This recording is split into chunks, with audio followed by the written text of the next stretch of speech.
Olá, sabe? Às vezes, as maiores ideias, aquelas que transformam a maneira como a gente vê o mundo, começam de um jeito bem inesperado. Não foi num grande laboratório, nem numa universidade. A história que a gente vai conhecer hoje começou com sons misteriosos numa casa bem humilde.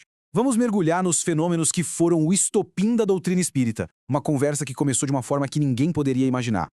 Então, a grande pergunta que guia a nossa conversa é essa: como é que os espíritos conseguiram chamar a atenção de um mundo tão focado no material?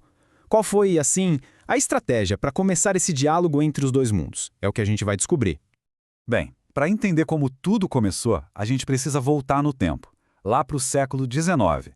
Pensa que era uma época de muita, mas muita mudança. Revolução industrial, ciência explodindo, novas filosofias, era um verdadeiro caldeirão de ideias. E todo esse movimento estava, de certa forma, preparando o terreno, deixando as pessoas mais abertas para ouvir algo novo, uma mensagem de esperança. E olha, essa citação de Emmanuel resume tudo perfeitamente. A espiritualidade superior sabia que aquele era o momento. A humanidade, no meio de tanto sofrimento, de tanta incerteza, estava pronta para receber as lições do Espiritismo. O timing era exato. E o primeiro chamado, assim, bem concreto, aconteceu num lugar que ninguém esperava. Vamos viajar para um vilarejo bem pequeno nos Estados Unidos, um lugar chamado Hydesville. Foi ali que a primeira faísca acendeu. Em 1848, na casa da família Fox, começaram a acontecer umas batidas. Sons que ninguém conseguia explicar de onde vinham. E as filhas mais novas, Kate e Margaret, de um jeito muito corajoso e curioso, resolveram criar um código. Tipo, uma batida para sim, duas para não. E para o espanto de todo mundo, as batidas respondiam. Com lógica, com inteligência. Imagina a cena. Claro que a notícia se espalhou que nem rastilho de pólvora, atraindo vizinhos curiosos e os primeiros investigadores.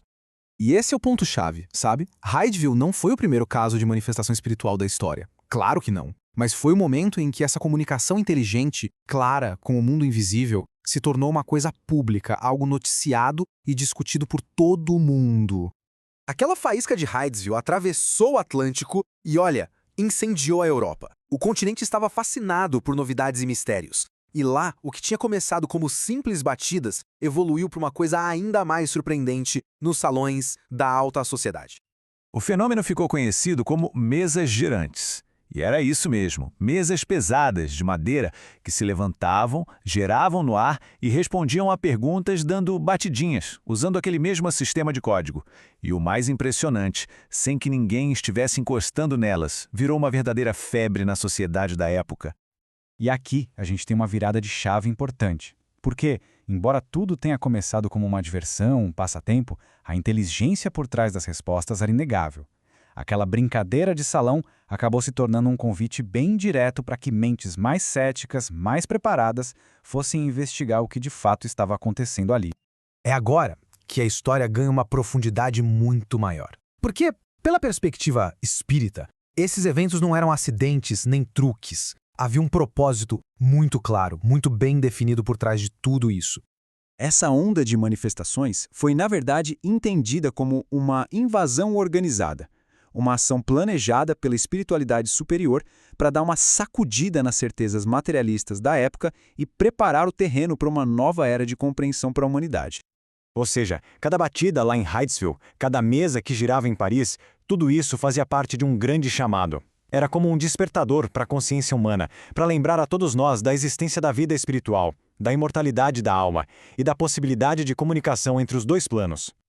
Então, esses fenômenos, por mais simples que pudessem parecer, cumpriram a sua missão. Eles chamaram a atenção do mundo, prepararam um palco, sabe? E criaram a necessidade de ter alguém que pudesse organizar, estudar e dar um sentido lógico para aquilo tudo.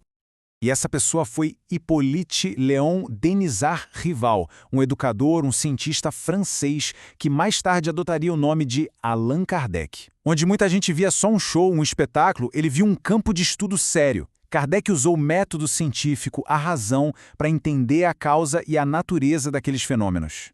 E assim, a gente vê uma sequência lógica se formando. A curiosidade que nasceu lá em Hydesville levou à popularização na Europa com as mesas girantes. Essa popularização toda chamou a atenção de um investigador sério, Allan Kardec, e da investigação metódica dele nasceu todo um corpo de conhecimento, a doutrina espírita. Uma boa forma de pensar é assim. Os fenômenos foram a fagulha, sabe? Aquela faísca necessária para chamar a atenção na escuridão do materialismo. Mas foi a codificação de Kardec, a doutrina espírita, que transformou essa faísca numa luz clara, num farol de consolo e de esclarecimento que continua brilhando até hoje. E agora, para a gente fechar, fica uma reflexão. Olhando para essa história toda, qual é a importância desses fenômenos para nós hoje? O que significa saber que essa conversa entre os dois mundos foi iniciada de propósito, de forma planejada?